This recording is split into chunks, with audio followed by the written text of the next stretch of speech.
Hello, AP World History. We are on Chapter 3, Part 2. We're going to be looking right now at Indian Ocean trade. This is absolutely huge at this point in time in this, what we call the post-classical era, notably for a number of developments and knowledge about the winds and the currents and technology that's going to help, and as well as numerous goods that are traded along the Indian Ocean trade.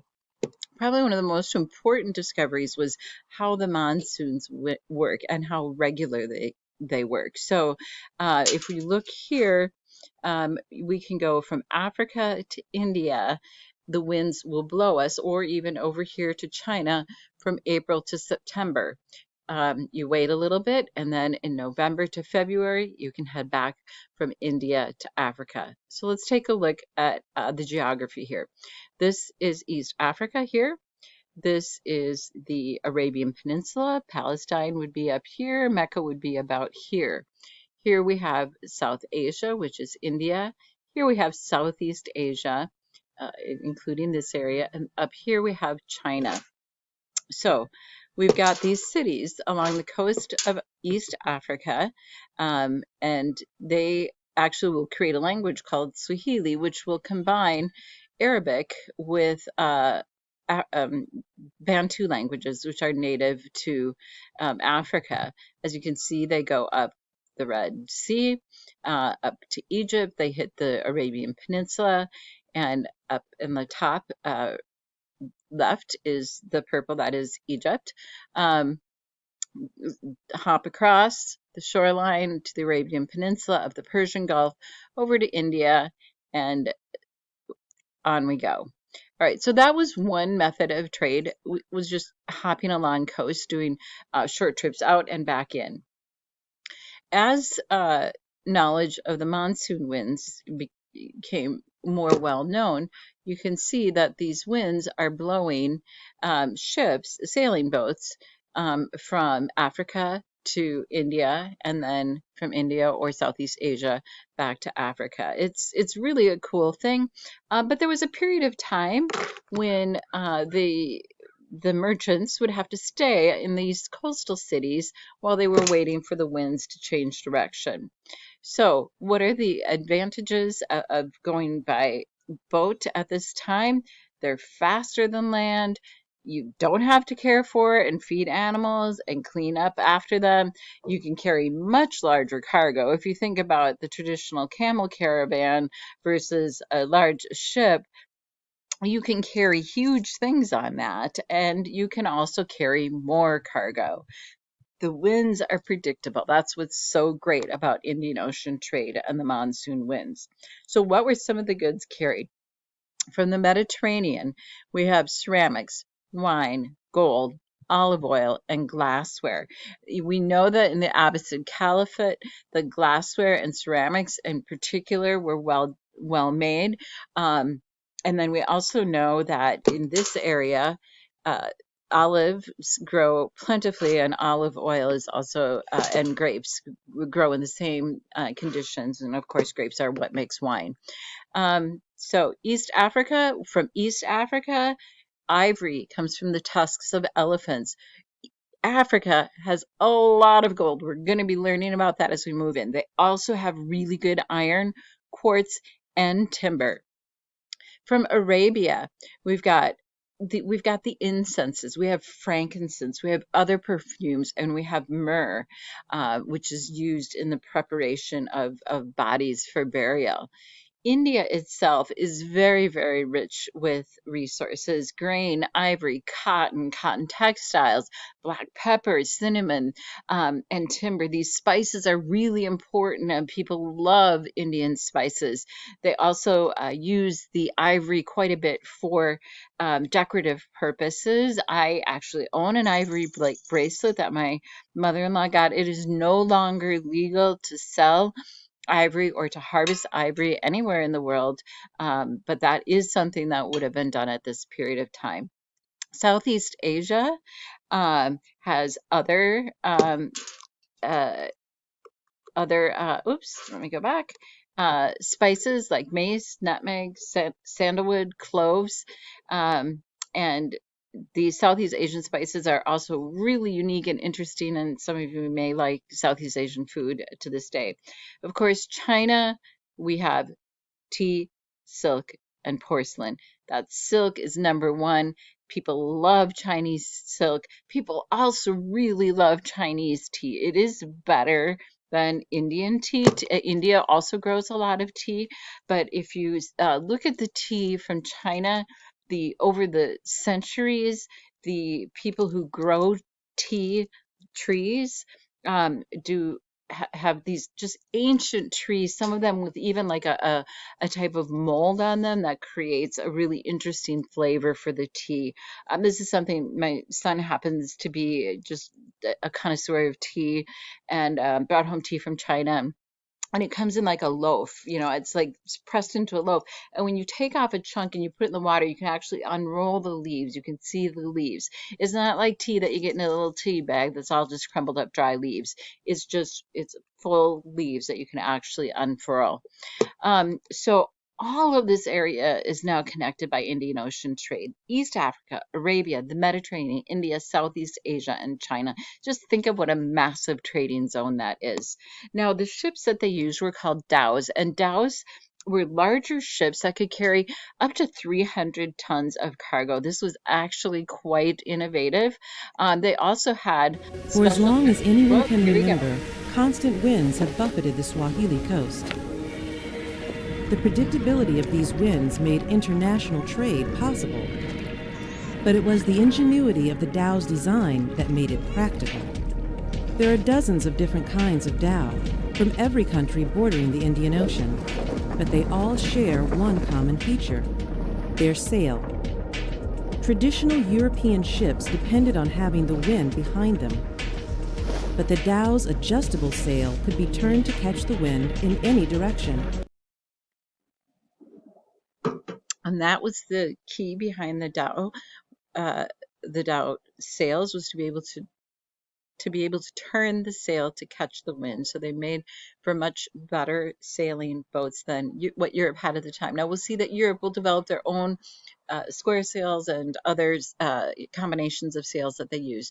But at this time, the dhows were very efficient. So here are some more pictures of some ships. I'm just going to move through these rather quickly. You can see that they can turn and adjust to the wind.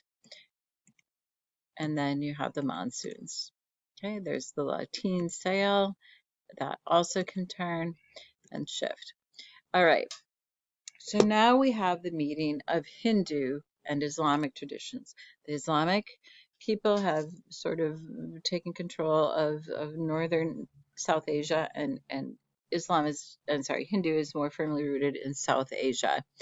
The devotional cults of Shiva and Vishnu in South India became really important at this time.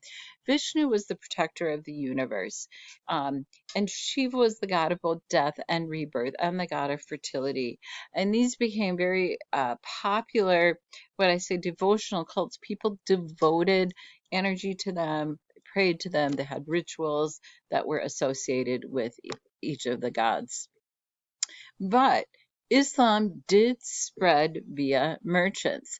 So along the coast of South Asia, like I was showing you before, there were various stops where merchant communities would stay for 2, 3, maybe up to 6 months at a time, called emporia. These emporia sold wares from around the whole region that we're talking about right now, and they also mingled with the local people that were there. So some people converted to Islam through marriage. Some converted through just the idea of equality that they had on like the caste system, and actually members of the lower caste structure found solace in the Quran. The mysticism of the Sufis, which we talked about in class, the more ascetic appeal of Islam, would also attract devotees of Hinduism. It was more of a syncretic way of worshiping. So take a look at this chart here: the spread of religion: yellow Hindu, orange Buddhist, green Islam, blue Christianity.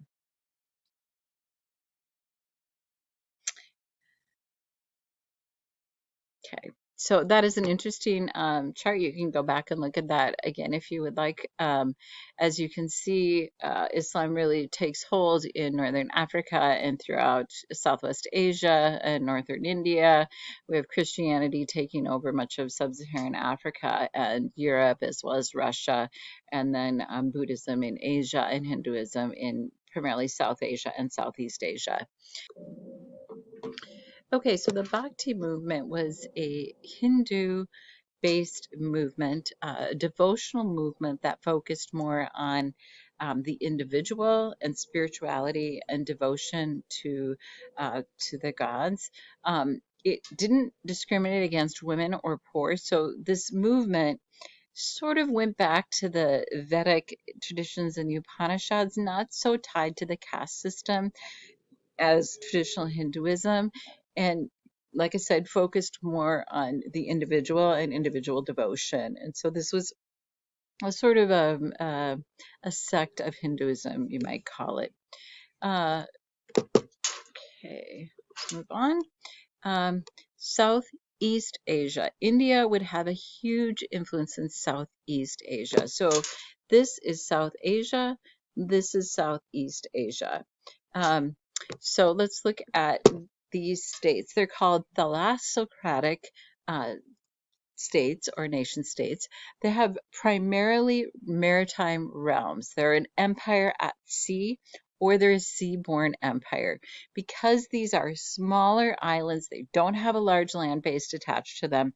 They were very dependent on maritime interactions for their survival. So Angkor is one of the kingdoms. Angkor was built by the Khmers or the Cambodians. They have two capitals. One is Angkor Thom and the other one is Angkor Wat. These were very wealthy areas, but eventually Buddhism would become the dominant religion by the 13th century. You might have seen pictures of Angkor Wat, and I gonna see if I have one here. Ignore that previous slide.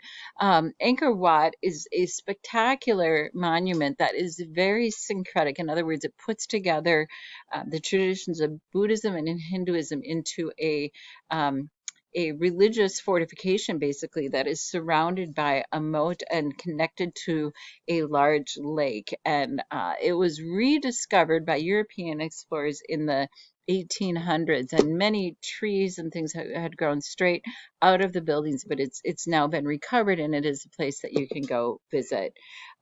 So this is Angkor Thom, and Angkor Wat looks somewhat like Angkor Thom, and you can see the faces and the structures, the magnificence of the architecture and the architectural design.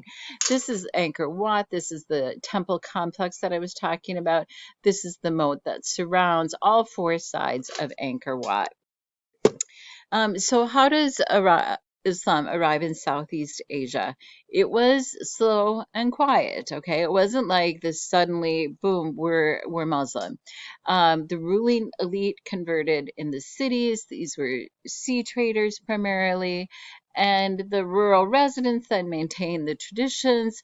The Sufis, who brought more of that mysticism into the practice of Islam and the syncretic traditions of Islam and Hindu together, sort of cemented Islam in most of Southeast Asia.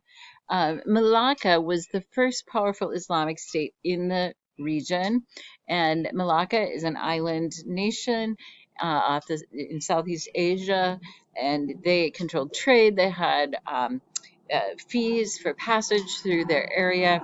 The height of Malacca was the 15th century CE. So this is a look at all of the kingdoms that we just talked about, including Harsha, Chola, Vijayanagar, Angkor, um, and the Sultanate of Delhi and Mahmud of Ghazni. Thank you for your attention. This is a lot of information, but just keep in mind we have North India, primarily Muslim, Southern India, primarily Hindu. Southeast Asia is going to become sort of start with some Hindu traditions, blend it with some Islamic traditions, and really end up more of a syncretic style of Islam. Thanks for your attention. Have a great day.